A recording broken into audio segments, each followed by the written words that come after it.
बिस्मिल्लाहिर्रहमानिर्रहीम। अस्सलाम वालेकुम। कैपिटल टॉक के साथ हामिद मीर आपकी खिदमत में हाजिर है।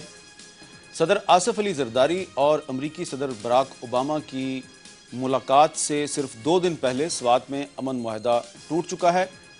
MQM ने और अमरीका ने तो पहले दिन ही इस मुआहदे को कबूल नहीं किया था और तालिबान ने भी इस मुआहदे को कामयाब बनाने के लिए कोई संजीदगी का मुजाहरा नहीं किया। और अब सूरत हाल ये है कि बुनेर में एक बहुत बड़ा ऑपरेशन जारी है। बड़ी तादाद में हलाकतें हो रही हैं। मेंगोरा शहर में कर्फ्यू नाफिज हो चुका है और बहुत बड़ी तादाद में वहाँ से भी लोग नकल मकानी कर रहे हैं। तवक्को ये की जा रही थी कि इस सूरत हाल में पाकिस्तान की जो कौमी सियासी क़यादत है वो इत्तेहाद और यकजहती का मुजाहरा करेगी। लेकिन सबसे पहले बुनेर ऑपरेशन के बारे में मुस्लिम लीग नून की तरफ से कुछ तहफ़्फ़ुज़ात का इजहार किया गया। उसके चंद दिन के बाद कराची में तशद्दुद के वाक़यात रूनुमा हुए जिसमें बहुत से बेगुनाह लोग मारे गए। फिर तहरीक इंसाफ के सरबराह इमरान खान के सिंध में दाखिले पर पाबंदी लगा दी गई जिससे कशीदगी में मज़ीद इजाफा हुआ।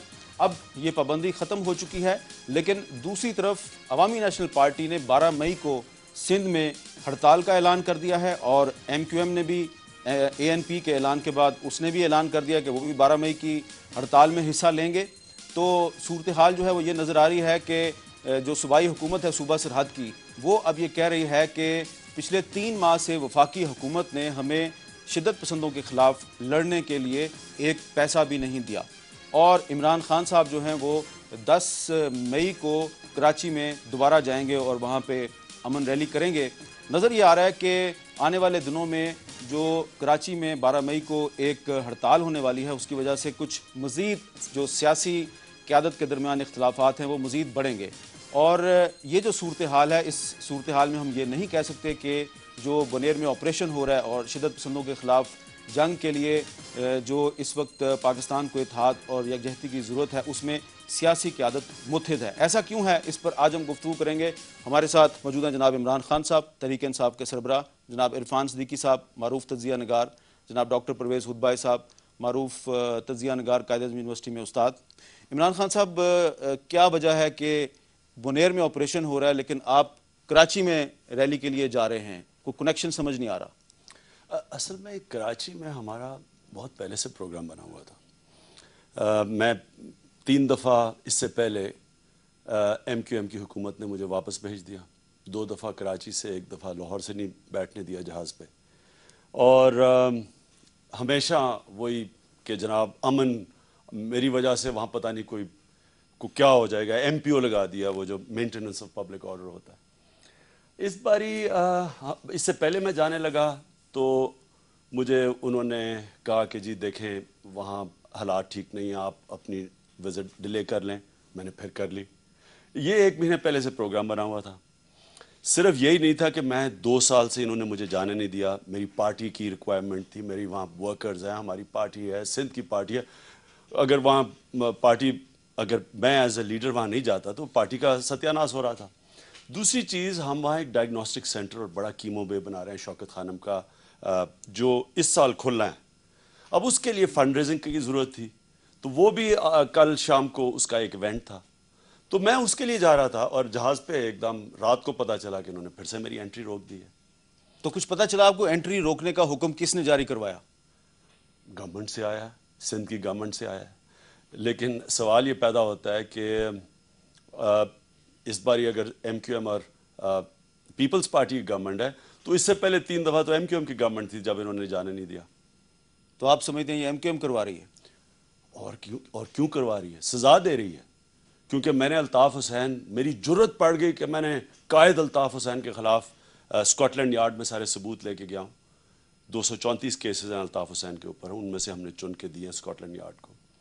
और उसके जब से वो हुआ है तब से मेरी इन्होंने कराची में एंट्री बैन कर दी। आपके क्रिटिक्स का ये कहना है कि आपको इस वक्त बुनेर में स्वात में तवज्जो देने की ज़रूरत है, आप कराची की तरफ अटेंशन डाइवर्ट कर रहे हैं। तो पहले 3 जब बुनेर और स्वात नहीं था तो तब भी मैं जब कराची जाने की कोशिश कर रहा था तब क्या वजह थी? चले अगर आज आप ये कह भी दें तो 3 दफ़ा पहले क्या वजह थी? अच्छा, तब क्यों नहीं जाने दिया? इस पर हम बात करते हैं। मुत्तहदा कौमी मूवमेंट के रहनुमा, कौमी असम्बली में डिप्टी पार्लिमानी लीडर जनाब हैदर अब्बास रिजवी साहब से। अस्सलाम वालेकुम जनाब। जी वालेकुम सलाम। حیدر رضوی صاحب، عمران خان صاحب کا یہ فرمانا ہے کہ ان کے کراچی میں پہلے بھی جب داخلے پر پابندی لگائی گئی تو آپ کی جماعت اس کی ذمہ دار تھی، اور اب بھی جب ان کا کل داخلہ روکا گیا تو ایم کیو ایم ہی کا ہاتھ تھا، تو آپ کو عمران خان سے کیا خوف ہے؟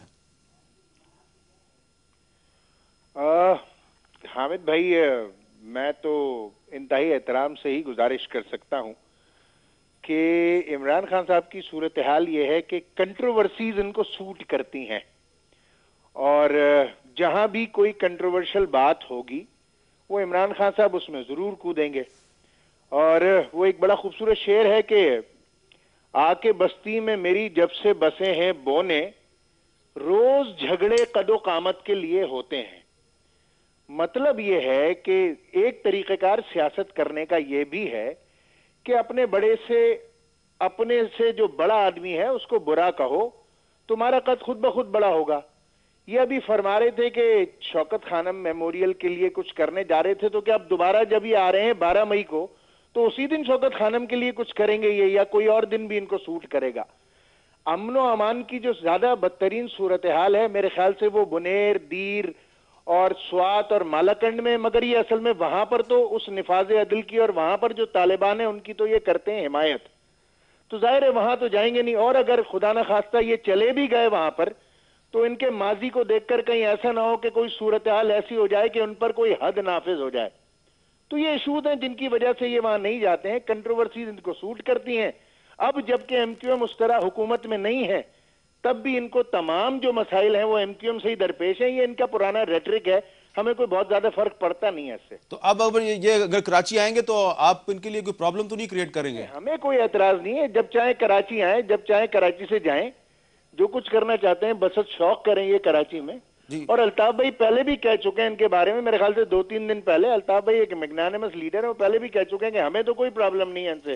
اگر ان کو کوئی ہے تو میرے خیال سے یہ اس کو چیک کریں. جی عمران خان صاحب. ماشاءاللہ رضوی صاحب نے کتنی پیاری باتیں کی، کتنی میٹھی باتیں کی. یہ رضوی صاحب کو میں بتانا چاہتا ہوں ان کا ایک بڑا زبردست طریقہ ہے. یہ قتل کرتے ہیں اور اسی کے جنازے پہ پہنچ جاتے ہیں اگلے دن افسوس کرنے کے لیے. یہ ان کے پرانے طریقے ہیں. یہ عمران خان تو کنٹروورسی کرتا ہے، لیکن جب 12 مئی کو جب 50 لوگوں کو انہوں نے قتل کروایا، جھنڈے پکڑ کے گولیاں ماری، تو وہ عمران خان نے کروایا تھا. وہ کنٹروورسی عمران خان نے کروائی. عدالت کے اندر کیس جاتا ہے ہائی کورٹ پہ، اس پہ حلہ بول دیتے ہیں. ان کو وہاں تو تکلیف ہو رہی ہے سوات میں اور بڑی غلط حرکتیں ہو رہی ہیں وہاں، لیکن انہوں نے کراچی میں کیا کیا ہے؟ یہ جب 12 مئی کا جب ہوا ہے اس کو کم از کم ان کی گورنمنٹ تھی، انکوائری تو کروا دیتے. ان کی ذمہ داری تھی کہ 50 لوگ مر گئے ہیں، 200 لوگوں کو گولیاں لگی ہیں. وہ ہائی کورٹ میں کیس لگتا ہے تو وہ اٹیک کروا دیتے ہیں اس کے اوپر. ابھی تک انکوائری نہیں کروائی. ان کی ذمہ داری تھی وہ. اس کے بعد وہاں وکیل بیچارے بھونے جاتے ہیں، جلا دیتے چیمبرز میں، تب بھی کوئی فرق نہیں پڑا. عمران خان کنٹروورسی کروا دیتا ہے جی. اور ان کو یہ اگر سمجھتے ہیں نا کہ الطاف حسین بڑے آدمی ہیں، میں اس کو بڑا آدمی نہیں سمجھتا. یہ سمجھتے ہوں گے جس آدمی کے اوپر 234 کیسز ہوں وہ بڑا آدمی میری نظر میں نہیں ہے. اس کو بڑا آدمی کہنا یہی کہہ سکتے ہیں لوگ. اچھا